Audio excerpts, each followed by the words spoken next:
বিরতির পর স্বাগত।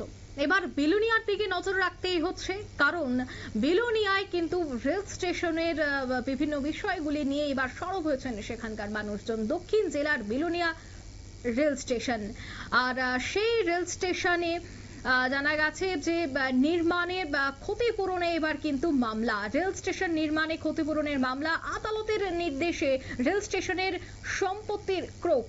তবে সে বিষয়ে কি বলছেন সংশ্লিষ্টরা, প্রথমেই শোনাচ্ছে।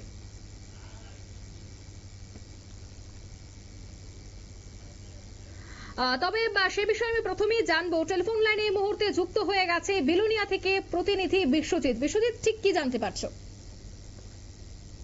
দেখো অঙ্কিতা, বিষয়টি হচ্ছে আজকে আমরা যখন বিলোনিয়া রেল স্টেশনে একটি খবর পাই যে সেখান থেকে সম্পূর্ণ রেল স্টেশনের যে চেয়ার সহ বিভিন্ন আসবাবপত্র রয়েছে ভেতরে, যেখানে টিকিট কাউন্টার থেকে শুরু করে যেখানে যারা আধিকারিকরা থাকেন রেল স্টেশনে কর্তব্যরত, সেখান থেকেই সবগুলোকে উঠিয়ে নিয়ে যাওয়া হচ্ছে। সবগুলো সম্পত্তি যেগুলো স্টেশনের ভিতরে রয়েছে, চেয়ার থেকে শুরু করে অন্যান্য আসবাবপত্র, সবগুলোকে গাড়ি করে উঠিয়ে নিয়ে যাওয়া হচ্ছে আদালতে।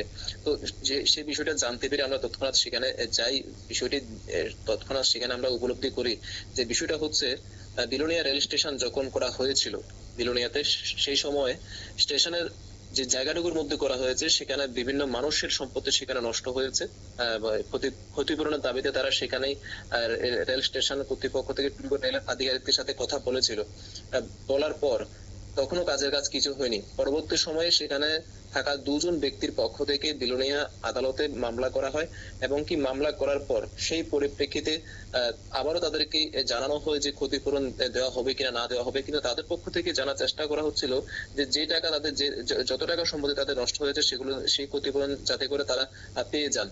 কিন্তু এক এক করে অনেকগুলো বছর পেরিয়ে যাওয়ার পর কিন্তু সেই কোর্ট থেকে রায় দেওয়া হয়েছে যে স্টেশন কর্তৃপক্ষ এবং রেল কর্তৃপক্ষ থেকে কোনো ধরনের টাকা দেওয়া হচ্ছে না, এবং কি আদালতে যিনি জজ রয়েছেন গোবিন্দ দাস, তিনি রেল দপ্তরের সম্পত্তি ক্রোপ করার জন্য নির্দেশ দিয়েছেন। যথারীতি আজকেই বিলোনিয়া রেল স্টেশনে এসে কোর্টের আধিকারিকরা, আদালতের আধিকারিকরা সেখান থেকে রেল দপ্তরে যে জিনিসপত্র রয়েছে সেগুলোকে গাড়ি করে উঠে নিয়ে গেছে। তবে সেখানকার যারা এখনো ক্ষতিপূরণের দাবি জানাচ্ছে, তাদের মূলত কি বক্তব্য রয়েছে? তাদের বক্তব্য হচ্ছে যদি তারা ক্ষতিপূরণ পেয়ে যান তাহলে সেখান থেকে তারা মামলা তুলে নেবেন এবং সম্পূর্ণ কিছু সেখানেই মীমাংসা হয়ে যাবে, যদি তারা ক্ষতিপূরণ পেয়ে যান। আর যদি না পান তাহলে তারা আরো যে কোনো ধরনের যে আদালতের নিয়ম অনুসারে আইনি পদ্ধতিতে তারা সামনের দিকে এগোবেন বলে কিন্তু আমাদেরকে জানিয়েছেন। ধন্যবাদ তোমাকে।